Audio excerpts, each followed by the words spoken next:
dan 4 hal yang menjaminkan banyak rizki, bukan memudahkan rizki. Tolong Bapak Ibu hafal, 4 hal bukan menjaminkan rizki, bukan memudahkan rizki, tidak. 4 hal mendatangkan rizki kemari. Dan 4 hal bukan Allah kasih kemudahan berarti kita berjalan mencari rizki Allah kasih, tidak. Bukan dikasih kemudahan, tapi di mana saja kita ada, posisi kita di mana saja, Allah datangkan rizki kepada kita. Yang pertama, qiyamul lail, salat malam. Yang kedua, berbanyak istighfar waktu sahur. Kalau anda tidak salat malam, jangan tinggalkan istighfar waktu sahur. Waktu sahur kapan? Kira-kira 30 minit sebelum azan. Disitulah Allah sendiri memuji. Allah bangga dan senang terhadap orang yang sahur. Sampai ulama berkata, tidak ada ibadah yang terbaik di waktu sahur selain istighfar. Jadi boleh baca Quran, boleh salat malam, boleh zikir, boleh apapun, tapi yang terbaik istighfar. Fokus hanya istighfar.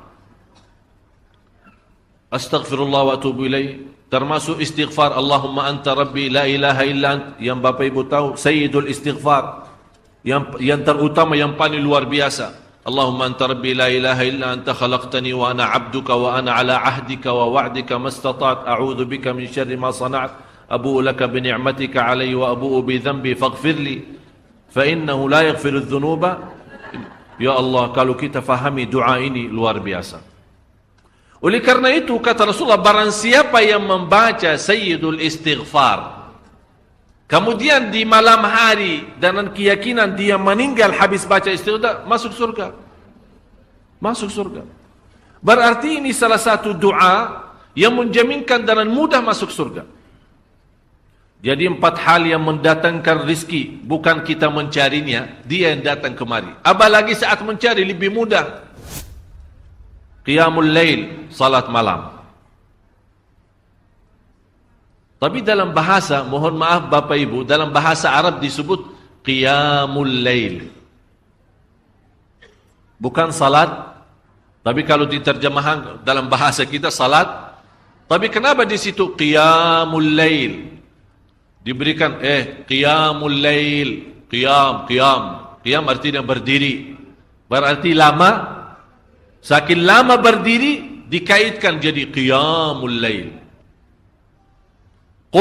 Qumil laila ya ayyuhal muzammil. Apa terus?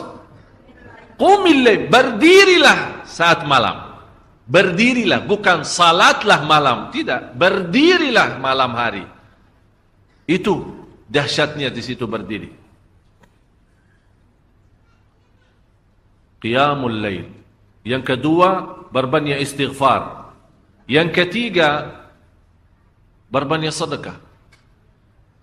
Sebenarnya bukan istilah berbanyak sedekah. Kadang-kadang orang bersedekah 100 juta, udah saya sudah bersedekah 100 juta. Bukan itu. Bukan yang dimaksud berbanyak sedekah itu dari sisi uang itu banyak atau sedikit, bukan. Yang dimaksud rahasia sedekah, ta'ahudus sedekah, istiqamah bersedekah. Istiqamah. Itu tidak menjadi masalah besar maupun kecil, itu tidak menjadi masalah. Karena bagi Allah tidak ada artinya besar maupun kecil, kita tidak memberikan kepada Allah. Karena Allah Maha Kaya. Tapi rahasia sedekah itu kita terus menerus sedekah. Siang, pagi, malam, siang, pagi, malam, pagi, besok, terus minggu depan. Tidak pernah berhenti. Setiap ada kesempatan selalu kita membawa sedekah. Itu namanya ta'ahudus sedekah. Ta'ahud kalau dalam bahasa sebuah janjian. Seolah-olah kita ada kontrak kerjasama antara diri dan apa? Dengan sedekah. Itu kata ta'ahud, ahad, berjanjian. Saya berjanji. Seolah-olah ada berjanjian antara kita dalam sedekah. Jadi tidak boleh terlepas dari berjanjian. Seolah-olah kita menghormati berjanjian. Bagaimana menghormati? Kita terus kerjasama. Kita beri, Allah ganti berkah sedekah. Kita beri lagi, Allah ganti masih terus. Kita beri, masih Allah terus ganti. Itulah dahsyatnya sedekah. Jadi Bapak Ibu, jangan nunggu hari tertentu, bulan tertentu, malam tertentu kita bersedekah. Jangan.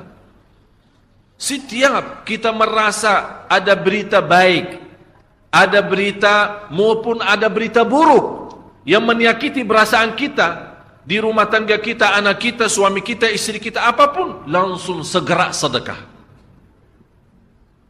Disitulah rahasianya. Ikatkan seolah-olah kita sudah membuat perjanjian antara diri dan sedekah. Dalam segala hal, hal senang maupun hal tidak, hal bahagia maupun hal sedih, hal bangga maupun hal lagi menghadapi kesusahan, kesulitan, selalu sehat dan sakit. Terus yang keempat, zikir, berzikir pagi hari dan sore hari. Berzikir pagi hari dan sore hari. Ini 4 hal Bapak Ibu. Berdiri malam hari, itu yang namanya tahajud, banjanya atau lamanya berdiri. Berbanyak istighfar waktu sahur. Yang ketiga, berbanyak sedekah.